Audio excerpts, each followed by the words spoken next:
Dirty Secrets: How Chicago's Meat Industry Triggered a Revolution in Food Safety. Due to the unsanitary practices that resulted in harmful meat products, the United States government was pressured into enacting the Pure Food and Drug Act of 1906 and the Meat Inspection Act of 1906. Until the mid-19th century, Chicagoans had always known where their meat came from. People bought their meat locally, where it was mostly cut and cleaned right in front of their eyes. They were aware of the quality of food they consumed and the conditions it was prepared in. During the early 1860s, when the Civil War began, the meat industry of Chicago saw significant economic growth. With the rising demand of meat factories during the Civil War, there was a need for new meatpacking headquarters. Chicago, with its central location, numerous railroad connections, and proximity to livestock from the Midwest, was chosen as the new headquarters. Unfortunately, with the rise in the number of meat factories, there also was a rise in neglect as well as deterioration in the administration and regulation of these upcoming packing houses. It was not until the 1890s and the beginning of the Progressive Era that the abhorrent and tragic conditions of these factories started coming to light. With no laws to enforce proper sanitation or food safety regulations, these packing houses were run in the most abominable ways. Workers' bodies that fell into lard vats were disintegrated, and meat that fell into toilets were then cut without cleaning. We have to realize that the conditions in the factory were incredibly bad. There were no bathrooms for the men, food, animals that fell on the floor would just be picked up and continue to be prepared. The conditions were so horrible that there were a lot of severe injuries. Since much of the work involved tearing apart and cutting meat, blood and guts flowed everywhere. Workers stood all day in blood, contaminated water, bile, meat, skin, and excess chemicals. Laura Allen, a journalist, has written, "In those days, bovine tuberculosis was particularly common, and that could be passed to humans through milk or contaminated meat. Once the worker had it, they still could not stop working for fear of being out of a job or home, so they would spit blood onto the floor, coughing on other workers and on the meat, spreading the disease around. The ensuing lung infection often caused death." The smell from the meat processing attracted rats, flies, and other vermin.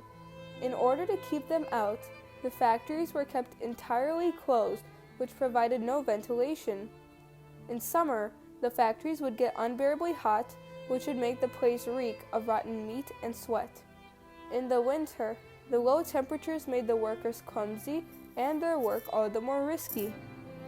Unsanitary facilities were not the only reason for the tragic conditions in the packing houses. With new innovations taking place all over the country, the use of machinery in these factories grew, and so did the number of injuries and fatalities.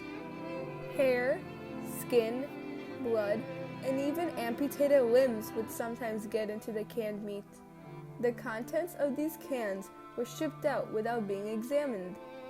Unfortunately, the tragedies of the meatpacking houses did not end here. Most of the workers hired by these factories were either immigrants or children. Desperate to find work, immigrants could be hired for a fraction of the wages. Children as young as 8 were made to work in the hazardous conditions, putting them at risk for injuries. The horrendous working conditions, along with the hardships the meatpacking workers faced, caused unrest among the workers. The Chicago Meatpackers Union went on strike. The uproar from the strike brought a young novelist, Upton Sinclair, to Chicago.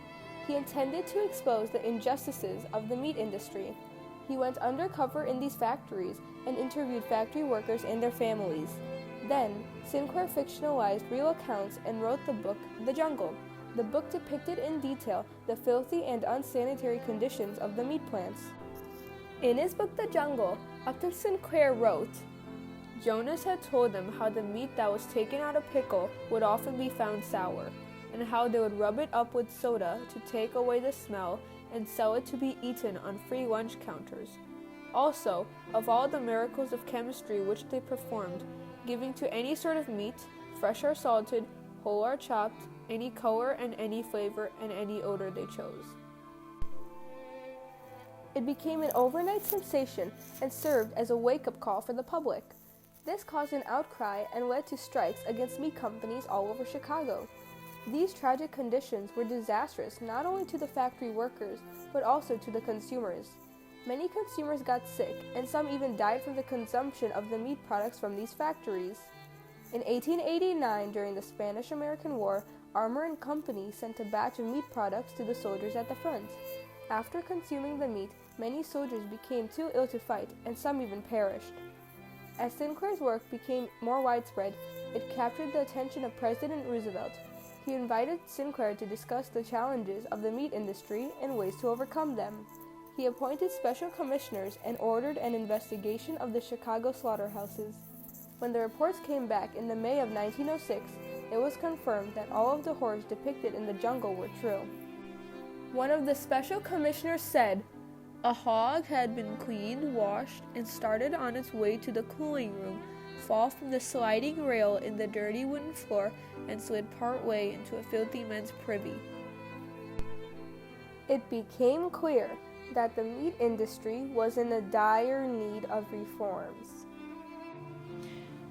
What happened after the publication of Sinclair's book, it sparked outrage across the country, starting in Washington with Theodore Roosevelt, who was then president, and who had seen the effects that spoiled meat could have on troops in the war. It sparked fierce opposition to the fact that people were being served this kind of meat. As a result of President Roosevelt's efforts to resolve the challenges of the meat industry, the Pure Food and Drug Act of 1906 and the Meat Inspection Act of 1906 were passed. The passage of these regulations marked a turning point in federal food safety in the United States. The Pure Food and Drug Act focused on accurate food labeling. It outlawed interstate trading of adulterated and misbranded foods and required producers to indicate the presence of mixtures and/or impurities on food labels. It regulated food additives and prohibits misleading labeling of food and drugs. Any food was considered adulterated if it contained filthy or decomposed animal matter, poisonous or deleterious ingredients, or anything that attempted to conceal inferior components. Companies producing food and drugs could no longer make false claims or mislabel their products and deceive the public. An offending manufacturer or distributor could be prosecuted by the federal government. The Pure Food and Drug Act was a great success for the food consumers in the United States. With enforcement of this act, the food products sold in market were clean, pure, and contained only the ingredients listed on the label. The Second Food Safety Act, the Meat Inspection Act of 1906, was a companion measure to the Pure Food and Drug Act that tightened the oversight by the United States Department of Agriculture, or the USDA, on meat production. This act made it unlawful to adulterate or misbrand meat and meat products being sold as food, and ensured that meat was slaughtered and processed under sanitary conditions. It also mandated pre-mortem as well as post-mortem inspection of livestock. Under this law, standards for hygiene and sanitation for slaughterhouses and meat processing plants were set. Any meat products from plants that failed to meet these requirements were stopped from entering commerce. Upton Sinclair's publication of the book was the spark that set off these changes and prompted the Pure Food and Drug Act as well as the Meat Inspection Act. Those things are in place today, and they continue to support our watchdogs in the government that from the FDA, the USDA, that are watching over the safety of our food. No one can deny that we have come a long way in food safety from the days when there would be poison on the floor and workers' body parts in cans of food. Fortunately, it is safe to say that the tragedies of Chicago's meat industry of the late 19th century led us to the triumphant food laws that have since maintained their promise of guaranteeing quality of food and protecting the consumers.